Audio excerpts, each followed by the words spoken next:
Olá, seja muito bem-vindo ao melhor debate teológico da televisão brasileira.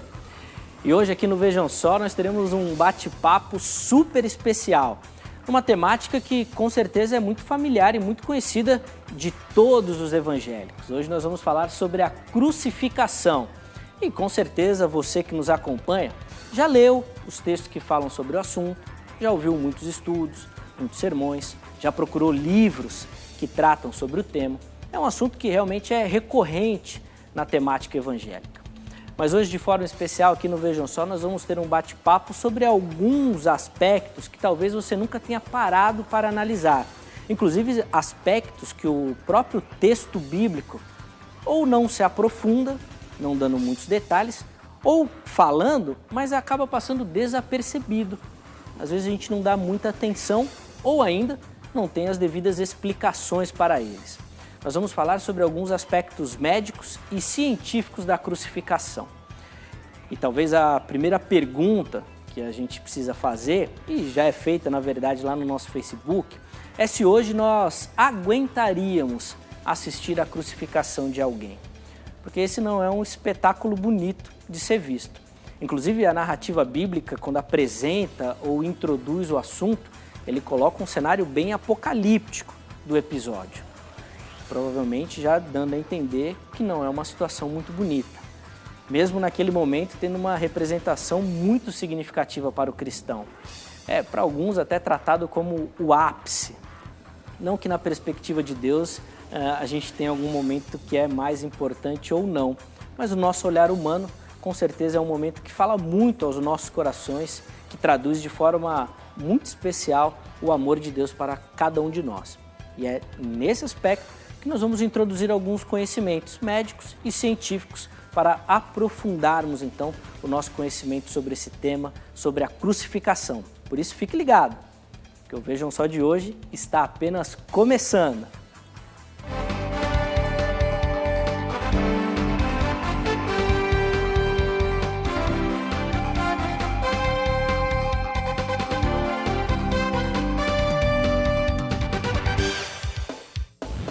Uma ótima noite para você, seja muito bem-vindo a mais uma edição do programa Vejam Só. É com muita alegria que nós começamos mais essa edição, sempre com o objetivo de levar até você, nosso querido telespectador, muito conhecimento e conhecimento das Escrituras Sagradas. E hoje, uma temática um pouco diferente, né? Nós não teremos um debate, mas teremos uma entrevista, um bate-papo, para a gente aprender um pouquinho mais sobre essa questão da crucificação. É óbvio que tendo como perspectiva o texto bíblico, né, que onde tem ali narrado o episódio, mas nós vamos apresentar alguns aspectos científicos e médicos desse momento e com certeza vão trazer muito conhecimento para você que nos assiste. E eu também já estou preparando aqui a minha caneta e a minha folha aqui para as anotações, porque com certeza vai ser muito conhecimento nessa noite. Para isso, nós recebemos a visita do Dr. Leandro Bauer, da Igreja Batista Redenção. Dr. Leandro, seja muito bem-vindo. Uma ótima noite para o irmão, é uma alegria recebê-lo aqui no Vejam Só. Muito obrigado, é um prazer estar aqui com vocês. Muito bom. O Leandro que vai nos ajudar, né? Ele que será o nosso entrevistado, ele tem um material super bacana, no decorrer do programa nós vamos apresentar, inclusive, alguns slides para ilustrar, né, aquilo que o Dr. Leandro vai falar. E ele é um convidado muito especial que nos foi apresentado por um outro querido amigo que também nos visita nessa noite, que vai nos ajudar na condução dessa entrevista, pastor Marco Granconato, da Igreja Batista Redenção. Pastor Granconato, seja muito bem-vindo a mais uma edição do Vejam Só. E olha, acho que pela primeira vez o irmão vai sair ileso nas redes sociais dessa noite, hein? Ninguém vai ficar te perturbando lá. É possível que sim. Uma ótima noite, pastor. Obrigado, Eliezer. Muito obrigado, é uma alegria estar aqui com vocês novamente, participando aqui do Vejam Só com você, com o Dr. Leandro Bauer, que é um amigo de longa data, membro da minha igreja, né? Tem estado lá conosco ao longo de 12 anos já. Legal. Mas agora o Leandro mora nos Estados Unidos, onde ele exerce ali funções de uma grande empresa farmacêutica, como pesquisador e tudo mais, médico. E ele está aqui no Brasil para nos ajudar hoje aqui. E vai ser uma alegria participar desse bate-papo aqui com o Dr. Leandro, com você, sobre um tema tão importante como esse aí, a crucificação, e mais especificamente até, né, a crucificação de Jesus. Com certeza, vai ser muito bacana e o pastor Granconato agradece que ele vai ficar aliviado que dessa vez não tem polêmica. Não tem briga dessa vez, não tem briga. Não tem briga, muito bom.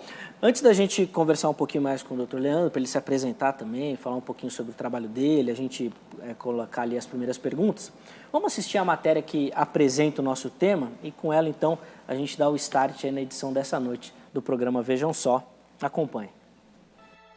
Um grande terremoto, sepulcros abrindo, mortos ressuscitando, pedras sendo rachadas, todos nesse instante possuídos de grande temor, pois a cena era verdadeiramente assustadora.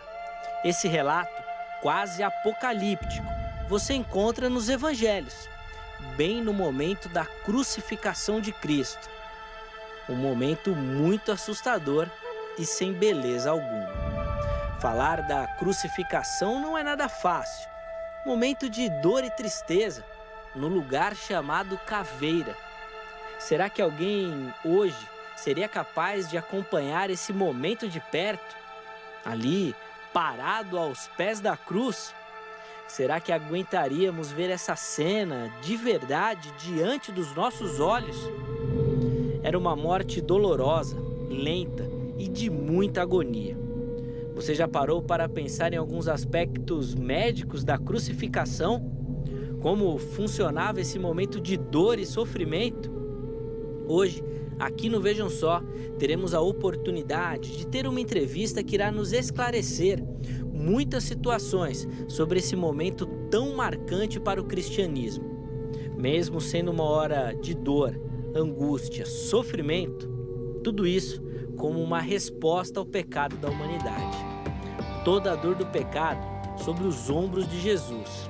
Exatamente por isso o sofrimento foi imenso. Fique ligado, iremos aprender muito na nossa entrevista de hoje, no Vejam Só, que já está no ar. Doutor Leandro, vamos começar aqui, na verdade, não com uma pergunta, mas com uma apresentação até, né, para quem está em casa, poder também conhecer o irmão e o trabalho que o irmão desenvolve, até sobre essa pesquisa também, né, como é que nasceu esse interesse, assim, de trabalhar com esses detalhes médicos da crucificação, porque isso realmente não é normal, né, quando a gente pega os livros de teologia, a gente não para muito para analisar essas questões. Tá certo. Na verdade, essa palestra é uma palestra, ela nasceu como uma palestra dentro de um estudo que eu estava tendo, uma leitura pessoal da Carta de Filipenses. Eu estava lendo Filipenses, a hora que eu me deparei com o capítulo 2, versículo 8, e aí você encontra lá o versículo que Jesus, sendo encontrado em forma humana, humilhou-se a si mesmo e foi obediente até a morte. E aí o apóstolo Paulo, ao invés de colocar um ponto e terminar ali sendo obediente até a morte, ele põe uma vírgula e coloca e morte de cruz e ponto de exclamação. Então aquilo realmente me chamou a atenção. Ele quis chamar a atenção das pessoas que receberam aquela carta e eu entendi que eu também precisava conhecer um pouco melhor qual a intenção que o apóstolo Paulo quando escreveu aquela carta para a igreja em Filipos. E aí eu comecei a estudar, a levantar toda a literatura a respeito do assunto e acabou virando uma palestra que tem sido feita há mais de 10 anos. E agora nós temos a oportunidade de falar um pouco sobre esses assuntos. Muito legal, com certeza vai ser uma oportunidade única, porque é um assunto que realmente não é muito trabalhado. Doutor Leandro, eu vou fazer a pergunta ao irmão agora, que é a mesma pergunta que está no Facebook, na sequência eu vou convidar você de casa a participar também, que é sobre a crucificação em si. A gente vive hoje num momento onde é debatido muito a questão dos direitos humanos e tudo mais. Será que a nossa sociedade conseguiria assistir a essa cena da crucificação, assim como ela é narrada na Bíblia? A gente mostrou aí algumas imagens, que eu imagino que são bem superficiais, diante de estar de frente com esse momento. Eu acredito, é muito difícil você fazer uma inferência a respeito de como você se comportaria com a crucificação, mesmo porque nós não temos a prática da crucificação. Então, tudo que nós temos em nossa mente agora é fruto de uma imaginação. Então, nós imaginamos como deve ser a crucificação e aí nós respondemos se aguentaríamos ou não. Uma das intenções aqui é mostrar, dar um pouco mais de elementos áudio e visuais, porque quando a crucificação acontecia, ela era um fenômeno áudio, visual e olfativo.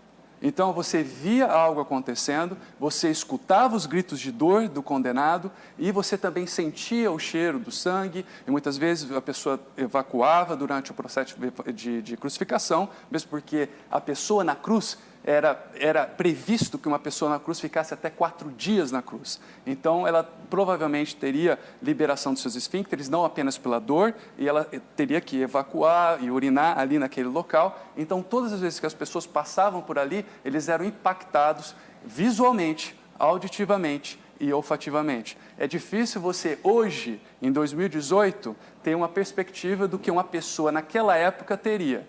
E é exatamente isso que o apóstolo Paulo faz, e morte de cruz. Certamente, quem recebeu aquela carta sabia o que era uma crucificação, não porque ouviu falar, eles viam a crucificação. Principalmente na cidade de Filipos, que era uma cidade romanizada e que adotava muito o estilo de vida romano, saber o que era uma crucificação e ter pessoas condenadas à crucificação era muito prevalente. Eles conheciam pessoas que foram crucificadas, talvez até pessoas, escravos deles, que foram crucificados.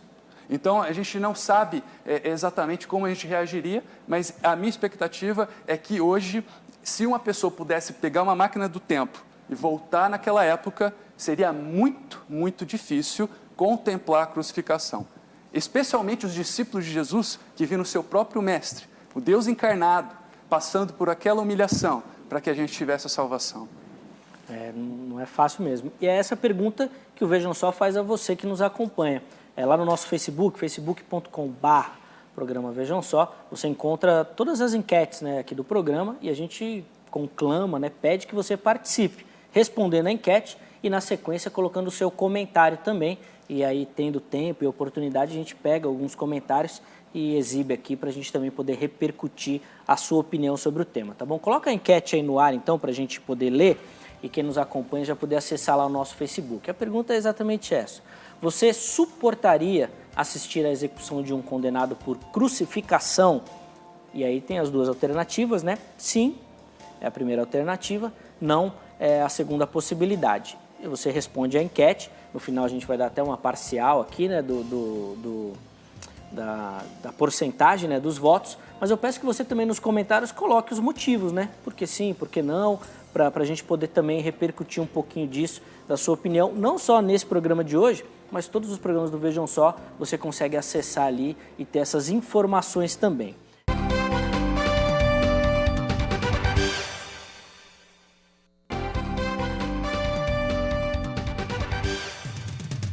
Muito bom, estamos de volta depois daquele intervalo que com certeza é o intervalo mais rápido da televisão brasileira.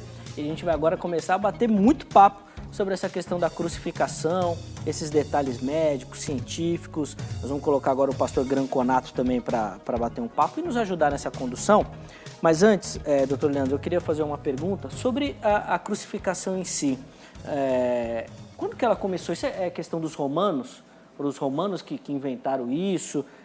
Exatamente o porquê que tinha esse tipo de tortura. Começou ali no Império Romano mesmo? Essa é uma boa pergunta. Os romanos popularizaram, né? Então, o que nós conhecemos hoje da crucificação é a crucificação romana. Mas a origem da crucificação romana não é só com os romanos, não nasceu com os romanos. Ela remonta a 7 séculos antes de Cristo. Então, ela começa com os assírios. Os assírios são conhecidos por maldade. Sim. Eles sabiam como executar. Treinavam elefantes para pisar a cabeça dos seus condenados. Eles faziam crux, que era a própria crucificação, pendurar pessoas em madeiras, em estacas. Eles também faziam o decolacho, que é a própria decapitação. E eles também praticavam muito o cremacho, colocar uma pessoa em chamas. Isso que é muito comum naquela época. Aí, essa informação toda, 7 séculos antes de Cristo, ela é transferida para Alexandre o Grande. Alexandre o Grande é o primeiro imperador a realmente popularizar aquela prática da crucificação e concentrar mais na crucificação, o que ele faz em Cartago. A transferência dessa tecnologia, ela é feita de Cartago para os fenícios. E aí, dos fenícios, através das guerras púnicas, é que se transfere a tecnologia, o conhecimento da crucificação para os romanos. Os romanos, num período de 500 anos, vão aperfeiçoando a crucificação de tal forma a extrair a maior quantidade de sofrimento e dor de um condenado, até eles mesmos, com Constantino, abolirem aquilo no ano de 337. Ele tem o Edito de Milão, em 313, que é um edito de tolerância, mas ainda havia crucificação. E depois, um pouquinho mais para frente, 337, o Constantino não apenas abole a crucificação, mas ele ordena a veneração. Então, até aquele momento, os cristãos primitivos nem gostavam muito do sinal da cruz, né? A cruz, com uma maneira geral. Mas essa é a história. A guerra, a guerra é um mecanismo muito eficiente de transferência de maldade. Nós destruímos conhecimentos. Os exércitos invasores vêm, destroem as bibliotecas, destroem o conhecimento científico, mas uma coisa que não é destruída são as técnicas de tortura, a maneira como a maldade se perpetua dentro da humanidade. E foi assim que a crucificação chegou até o Império Romano. Muito bom. Pastor Granconato, passar a palavra ao irmão para ajudar a gente aqui a participar um pouquinho também do bate-papo. Ok. Eu gostaria de perguntar para o doutor Leandro algo referente a um episódio bastante intrigante que aconteceu antes da crucificação de Jesus, mas que está relacionado, talvez, à noção de horror que o nosso Senhor tinha na sua humanidade, a noção de horror que ele tinha ligada a esse tipo de morte.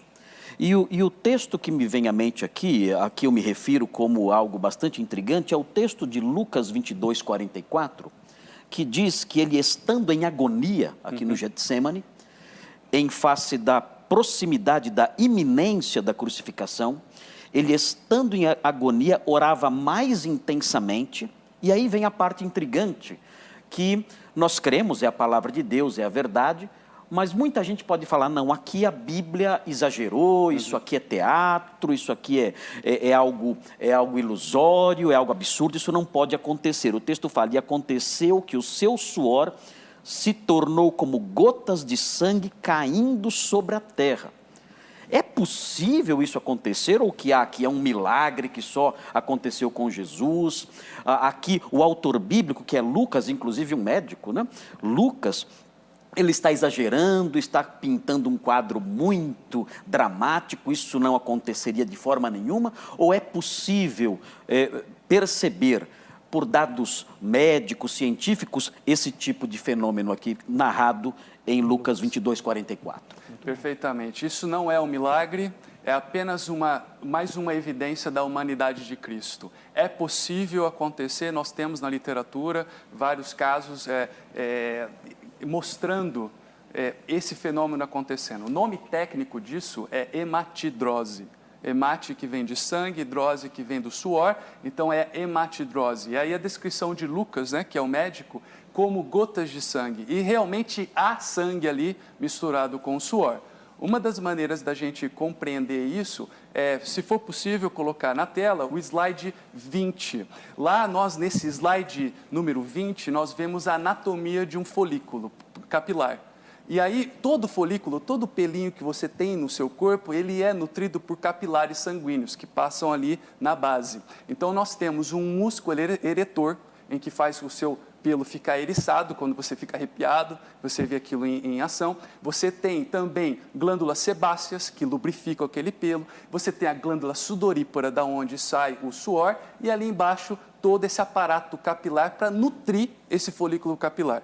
Existem basicamente duas circunstâncias em que uma pessoa pode suar sangue. Ou você tem um problema hematológico da ordem de coagulação muito severo, ou você está debaixo de intenso estresse, intensa agonia.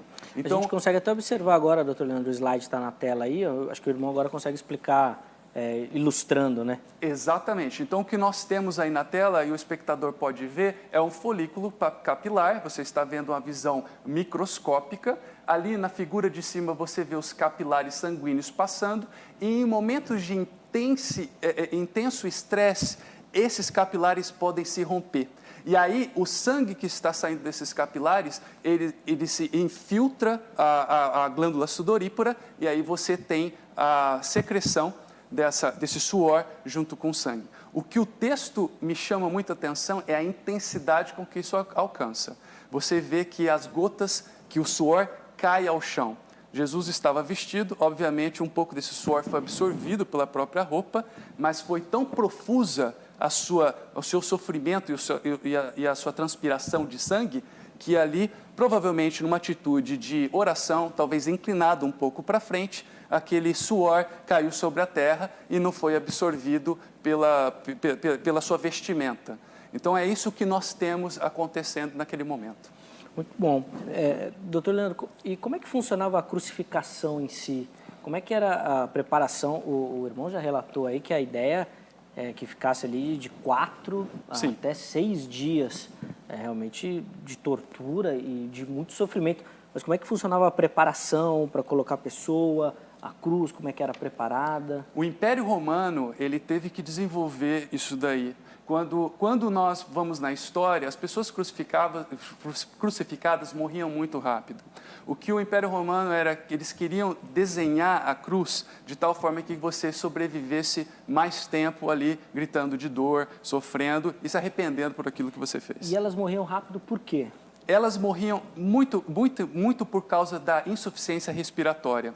Elas com os braços ali elevados e pendurados, sem nenhum tipo de apoio, isso faria com que a associação da perda sanguínea que eles tinham feito por causa do próprio açoitamento muito severo e a dificuldade em respirar porque os braços estavam presos e o corpo pendendo para baixo, isso daria um grau de insuficiência respiratória muito alta. Inclusive, houve experimentos mostrando sobre isso, mostrando esse efeito de insuficiência respiratória.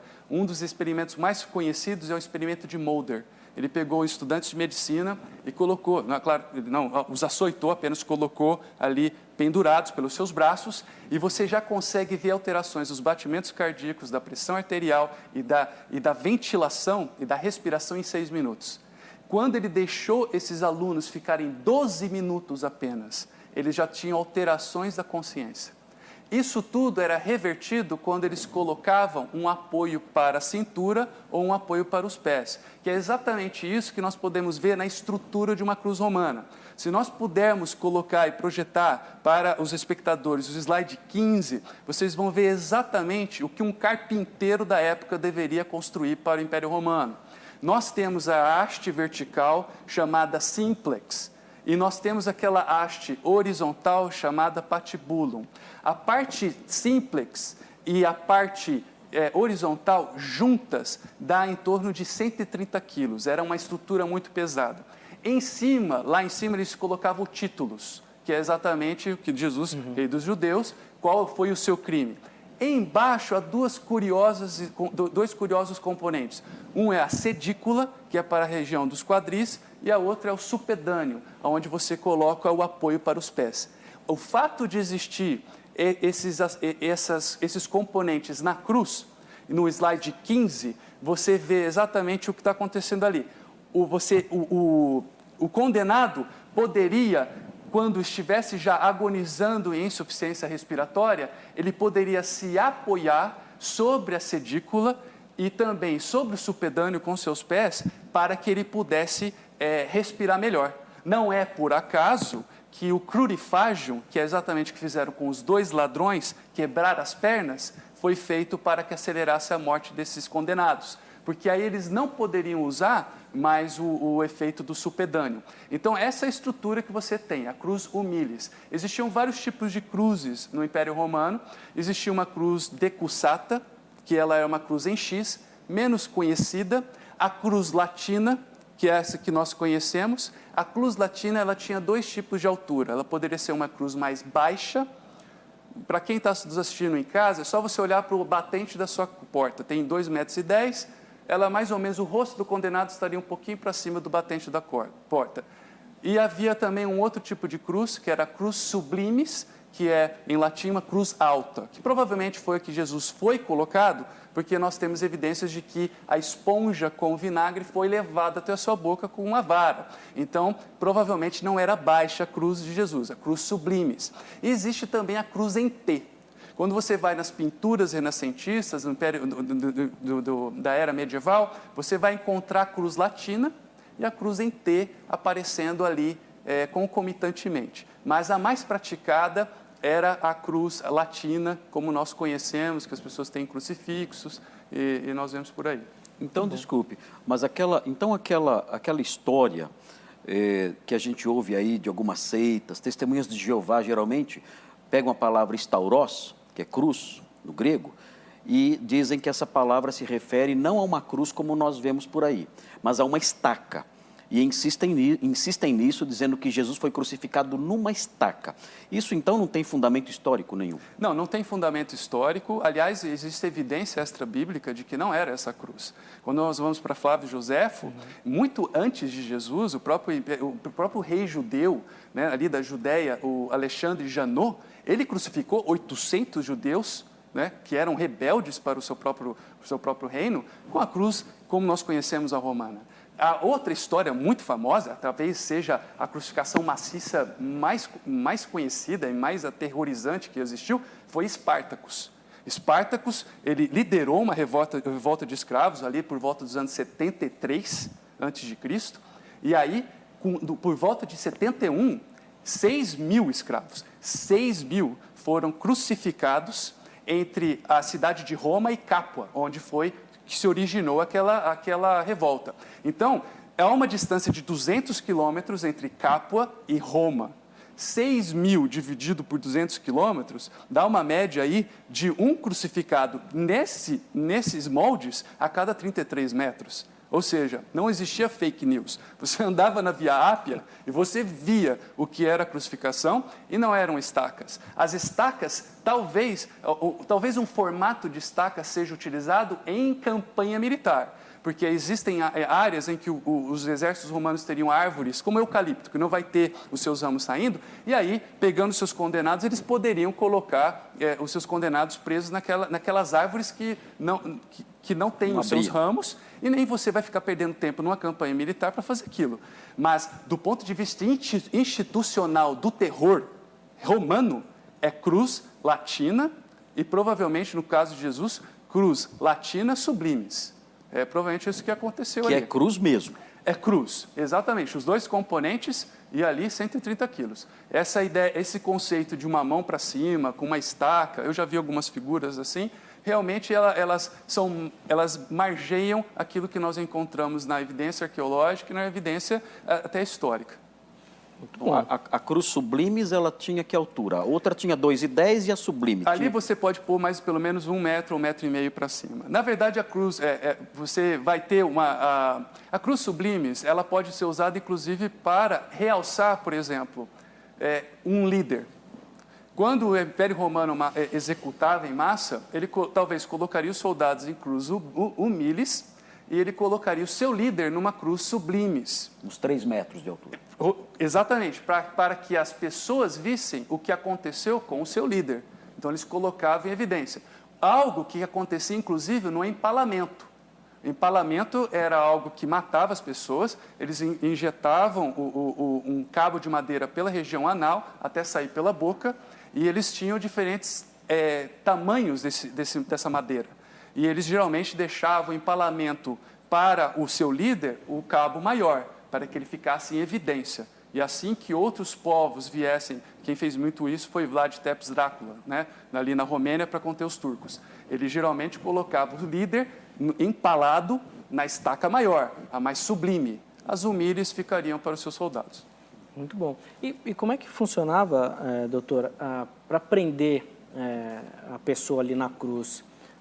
Tem a questão dos pregos. Como é que funcionava isso diante já de tanta dificuldade, né, que a pessoa enfrentava ali na crucificação? Antes de ir para a crucificação, eles eram açoitados.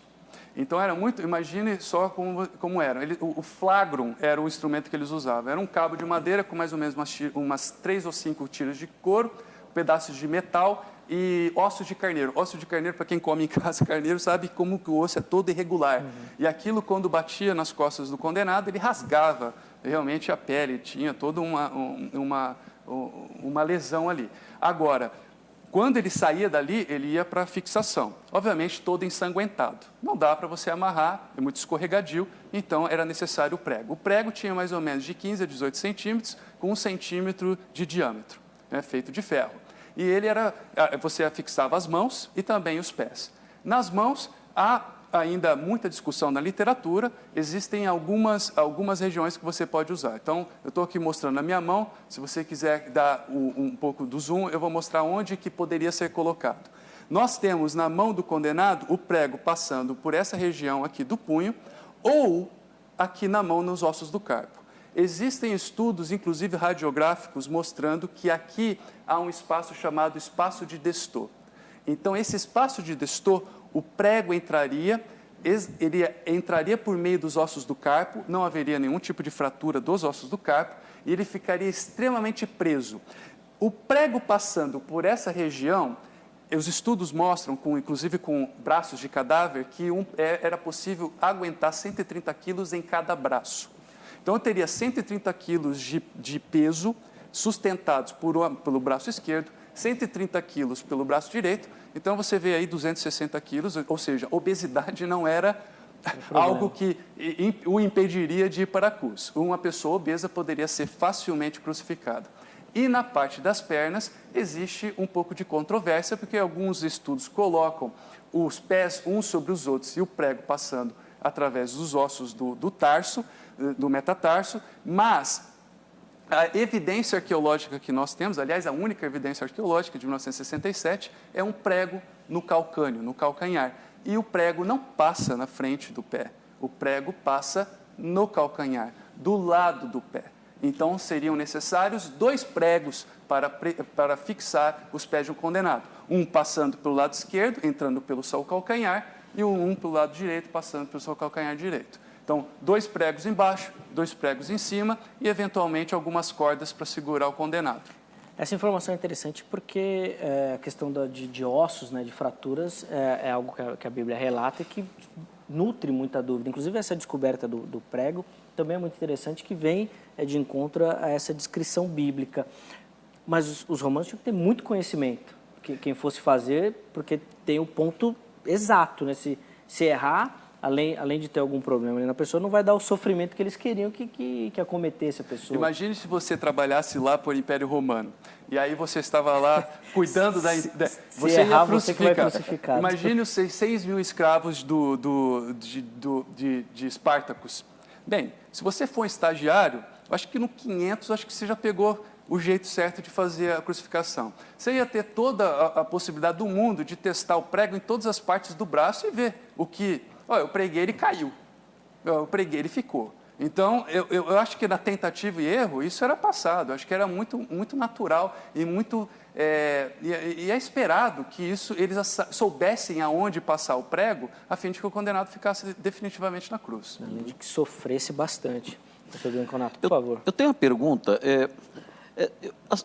Essas perguntas que estou fazendo são relacionadas à inerrância bíblica. Porque muita gente fala que o relato bíblico é inverossímil, que essas coisas não aconteceram, porque o escritor bíblico quis pintar ali um quadro bem horrível e inventou coisas que não aconteciam.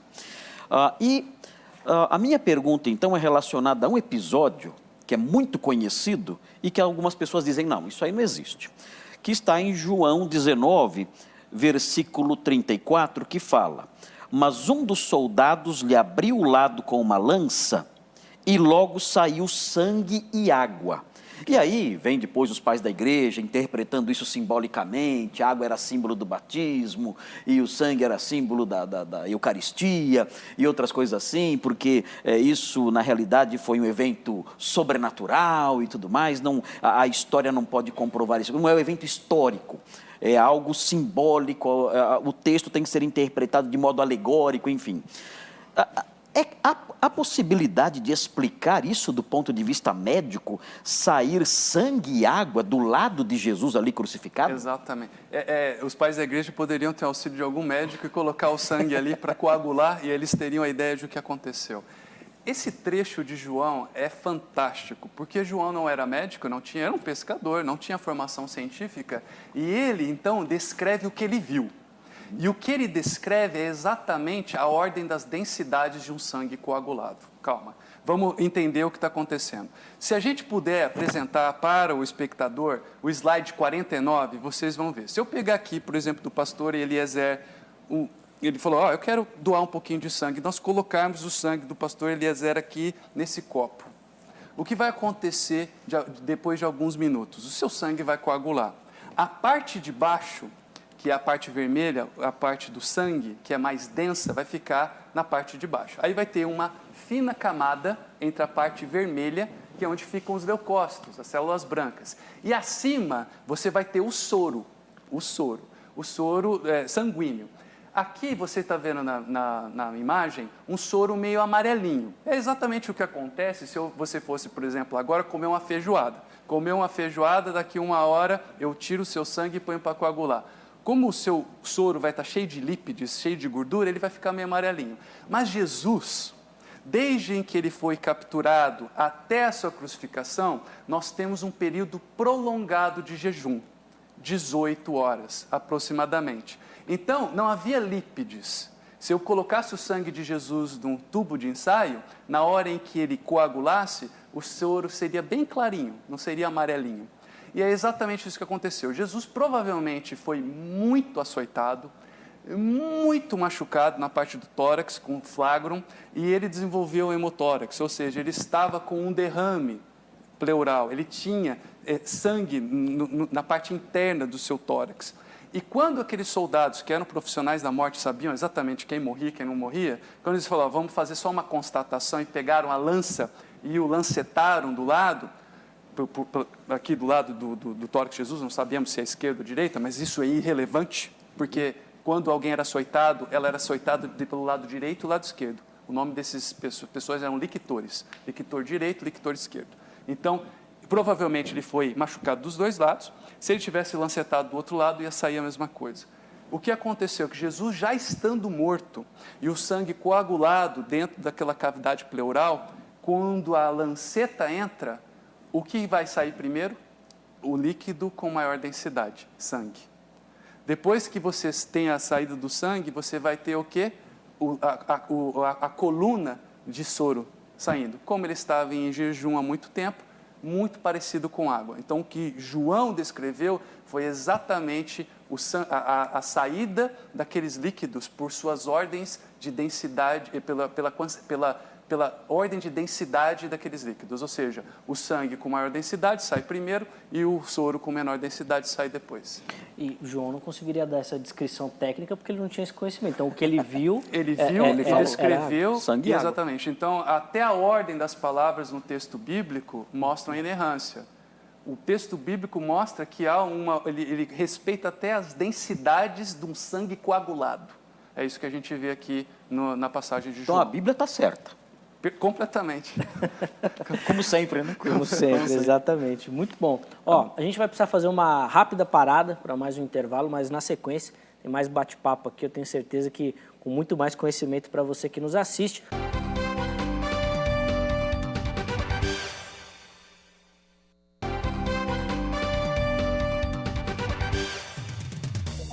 Muito bom, já estamos de volta. Nosso intervalo aqui é rápido. Se você saiu, foi para a cozinha beber uma água, volta correndo para você acompanhar o nosso último bloco aqui de bate-papo aqui, recebendo com muita alegria o Dr. Leandro, que tem nos auxiliado com o conhecimento dele, que a gente tem aprendido muito aqui, em alguns aspectos que normalmente a gente não aborda quando a gente fala da crucificação, né?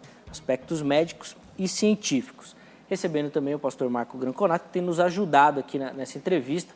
Os dois já são amigos, já se conhecem. O Dr. Leandro é membro da Igreja Batista Redenção também. Dr. Leandro, eu queria falar um pouquinho sobre uma outra questão bíblica que o texto chama a atenção, que Jesus morreu muito rápido. Sim. E isso é até destacado no texto, né? O que aconteceu ali? Por que o texto destaca essa questão? A gente tem a impressão de que ele morreu rápido, não apenas pelo aspecto temporal, em torno de 3 a 3 horas ele morre, mas também pela reação de Pilatos. Pilatos era o governador daquela época e o que ele viu mais ali foi crucificação. Ele mesmo ordenou várias crucificações e quando é chegada a notícia a ele, Jesus morreu, ele se espanta com isso. E provavelmente isso aconteceu porque eles foram muito pesados na tortura de Jesus antes de chegar à cruz. Uma pessoa, naquela época, ela era crucificada, mas antes de ir para a crucificação, ela era açoitada. Para o Império Romano, não existia limites para o número de açoites que você pudesse receber. Os judeus, preconizavam que não se passasse de 40, ele parava no 39 para não errar na conta, né? Aí tem que tomar a medicação lá para realmente não esquecer, né? Contar certinho para bater 39 vezes. Mas os romanos não tomavam a medicação e perdiam a conta na hora em que eles faziam o açoite. E muitas pessoas até morriam durante aquilo, porque imagina uma daquelas lancetas pegando no pescoço e eles realmente, a pessoa poderia sanguinar na frente deles. Apenas para ilustrar, as mulheres, elas eram poupadas desse estágio pré-crucificação. É importante. Mulher era crucificada. Então, se mulher não andasse na linha lá, era sim crucificada. Elas só eram poupadas dessa parte do açoitamento porque era muito pesado. Jesus não foi poupado, foi colocado despido, nu, e ele foi, na verdade, açoitado. Esse açoitamento muito pesado pode ter acelerado a perda sanguínea de Jesus na cruz, depois com o restante. Ele também teve mutilações adicionais, ele foi colocado uma coroa de espinhos. Os espinhos naquela região de Jerusalém são espinhos muito grossos, de 3 a 5 centímetros. Eu não sei se alguém aqui que está nos assistindo já bateu a cabeça e sangrou. E aí foi ao médico e deu alguns pontinhos e achou que tinha aberto a cabeça. E não, foi 2 ou 3 pontinhos. Por que isso acontece? Por que tanto sangue? E por que 2 ou 3 pontinhos? Porque é muito vascularizado o nosso couro cabeludo. Então Jesus deve ter perdido muito sangue também ali com aquela coroa de espinhos. Estando na cruz, também uma cruz rude, e até temos um cântico, rude cruz, e toda vez que pensamos naquele cântico, devemos lembrar disso, uma pessoa agonizando e lutando por respirar melhor, estaria colocando as suas costas já machucadas e todas abertas, raspando na rude cruz, o que agravaria ainda mais o sangramento. Então, provavelmente, Jesus, uma das causas de morte que se aventa a respeito principalmente pela proximidade da crucificação e a morte, pelo tempo muito curto, aventa-se que ele tenha tido um choque hipovolêmico e insuficiência respiratória acontecendo ao mesmo tempo. Mas há outras teorias, como trombose venosa com tromboembolismo pulmonar, insuficiência renal aguda, há uma ruptura cardíaca, há uma série de outras teorias, mas essa hipótese de choque hipovolêmico com insuficiência respiratória provavelmente é o que deve ter acontecido com Jesus. Bom, pastor Granconato, por favor. Ok. Doutor Leandro, existe aqui um detalhezinho no Evangelho de Marcos, os outros evangelistas também dizem isso, falam sobre isso, que mencionam aqui, no caso do Evangelho de Marcos, no capítulo 15, versículos 42 e seguintes, o texto fala que José de Arimateia, ilustre membro do Sinédrio, que esperava o reino de Deus, dirigiu-se resolutamente a Pilatos e pediu o corpo de Jesus. Então parece que alguém influente foi lá e pediu autorização para retirar o corpo de Jesus da cruz. Isso não era automaticamente autorizado? Se o cadáver está lá, os parentes não poderiam chegar, remover, levar embora. Tinha que haver autorização aqui, no caso do próprio procurador romano aqui, para remoção do corpo. Se não era assim, o que acontecia com o corpo? O corpo ficava lá, pendurado na cruz? Como que era isso? Como era o pós-morte de um crucificado? Exatamente. Esse é um aspecto muito importante. A crucificação, ela é a institucionalização do terror pelo Império Romano. É o melhor método para a humilhação de uma pessoa. A humilhação, ela deve começar desde o açoitamento, a pessoa era despida, era cuspida e ela era humilhada naquele percurso. Se a gente pensar em todo o caminho que Jesus fez, do seu julgamento até a crucificação, dá em torno de 4 quilômetros, e só a parte do Gólgota, 800 metros. Então, imagina você carregando aquela cruz por 800 metros, numa subida ali para onde seria o Gólgota, onde se pensa ser o Gólgota hoje, né? Então, o que nós temos é que há uma rota de humilhação, e não seria diferente a humilhação pós-mortem. Então, o que acontece? Os corpos, eles eram jogados da cruz para fora.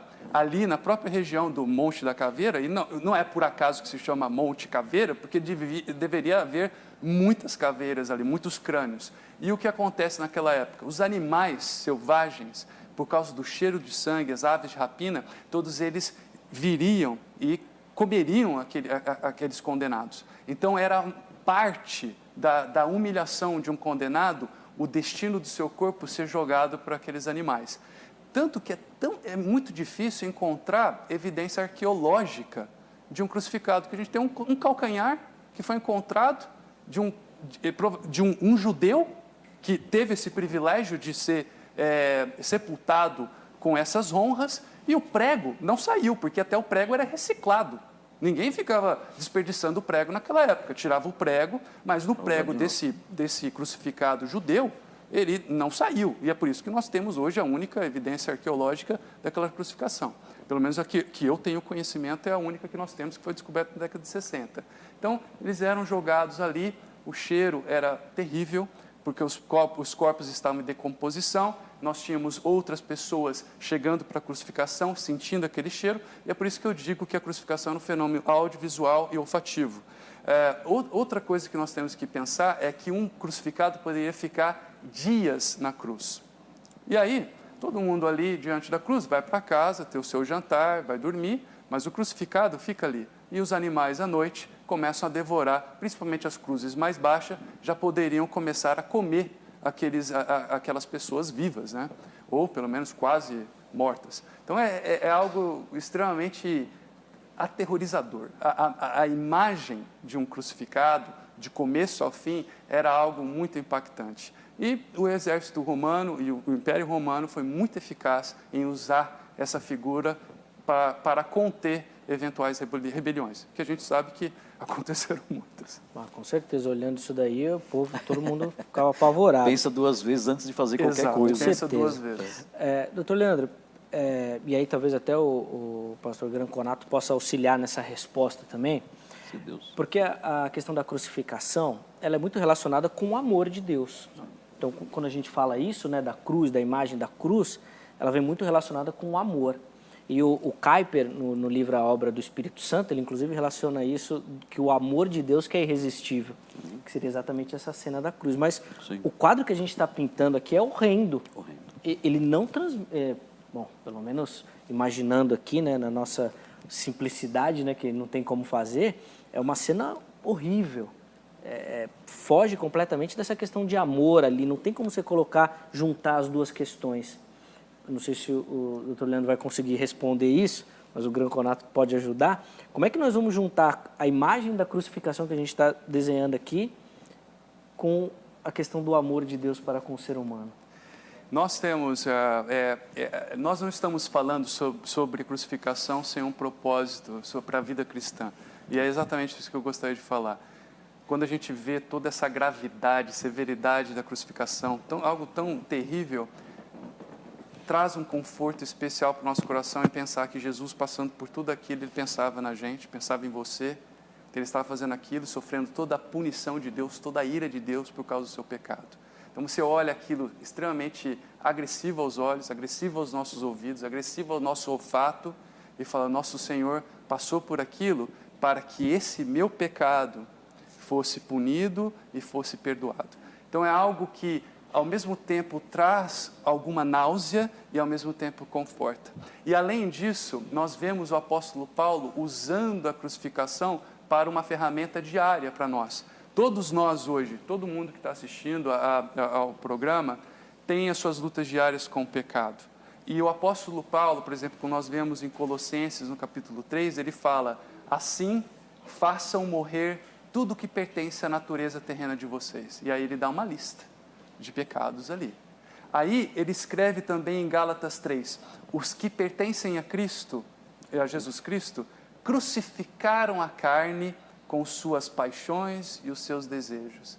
E aí você vê o apóstolo Paulo realmente trazendo a cruz para a vida cotidiana. Eu falo, nossa, essa imagem da cruz, de fazer morrer, um instrumento tão eficaz de mortal, pode ser usado para as minhas paixões. Mas Jesus é justamente aquele que morreu na cruz, quem dá para nós o porquê aquilo acontece. Ele explica como crucificar suas paixões, como fazer morrer as nossas inclinações carnais. E ele diz isso em Mateus 16, 24. Ele fala: então Jesus disse aos seus discípulos: se alguém quiser acompanhar-me, negue-se a si mesmo e tome a sua cruz. Ou seja, o negar-se a si mesmo é a crucificação. O negar a si mesmo é uma lanceta, um prego na sua mão. Quando toda vez que você olha para o seu pecado, sua tentação e diz: não, eu não vou clicar naquela página da internet, é porque você está negando as suas paixões e você está colocando um prego na sua mão esquerda. Ou, eu não vou fazer isso, eu não vou tratar a minha esposa de forma tão agressiva e tão inadequada como eu estou fazendo agora, eu não vou fazer isso, eu vou conter a minha ira. Eu estou negando a si mesmo aquelas paixões, eu estou colocando um outro prego na mão direita. E assim as coisas vão andando. Jesus diz: toda vez que você nega a si mesmo, você está se colocando nessa cruz espiritual, e é isso que eu espero de vocês. Então, todos os dias nós olhamos, nega a si mesmo. É um exercício diário, e aí você fala: será que hoje eu estou com todos os pregos no meu corpo? Eu coloquei os pregos da minha mão esquerda, direita, do meu calcanhar? Será que hoje eu coloquei sobre a minha cabeça a coroa de espinhos do negar-se a si mesmo? Ou será que eu escapei um pouquinho dessa negação diária que nós temos que ter das nossas paixões, que nunca descansam e fazem plantão 24 horas por dia? Doutor Leandro, irmão, acha então que hoje, no nosso evangelho aqui no Brasil principalmente, as nossas pregações, elas estão pintando uma cruz muito simples, assim, que não tem tanto sofrimento assim como a gente está vendo? Eu acredito que o negar-se a si mesmo desapareceu do púlpito. E quando o negar-se a si mesmo desaparece do púlpito, a cruz desaparece junto. Então é difícil você conceber um cristianismo com cruz sem a negação a si mesmo. Dentro do modo de vida, da vida cristã neotestamentária, cruz e negar-se a si mesmo andam juntas e deveriam fazer parte da nossa pregação, deveria ser parte inclusive da nossa devocional diária. Nossa devocional diária, note que aqui é uma ordem diária, a cada dia fazer aquilo. Então, aquilo deveria estar dentro do nosso coração, da nossa mente, todos os dias. Cadê os meus preguinhos, né? O meu leite com café e os preguinhos que eu vou começar a crucificar minha carne no dia de hoje. Muito bom. Renato, nosso tempo vai passando, precisa encerrar, mas eu queria que o irmão também desse uma pincelada nessa questão, porque apesar da gente falar de assuntos científicos, técnicos, médicos, a mensagem da cruz e o evangelho está muito presente quando a gente parte para essa perspectiva. Como é que o evangelicalismo brasileiro tem tratado essa mensagem da cruz hoje em dia, Granconato? É muito triste nós observarmos hoje em dia o meio evangélico e notarmos que é pregado um evangelho sem cruz. Os crentes acreditam, os evangélicos modernos acreditam que a vida cristã é somente uma festa. É todo mundo pulando, dançando, gritando, e dizem que isso é a alegria cristã, que isso é a devoção cristã, é a piedade cristã. Quando, na verdade, a verdadeira festa cristã, quando nós olhamos para os evangelhos e o Novo Testamento de um modo geral, nós descobrimos que a igreja cristã tem uma festa.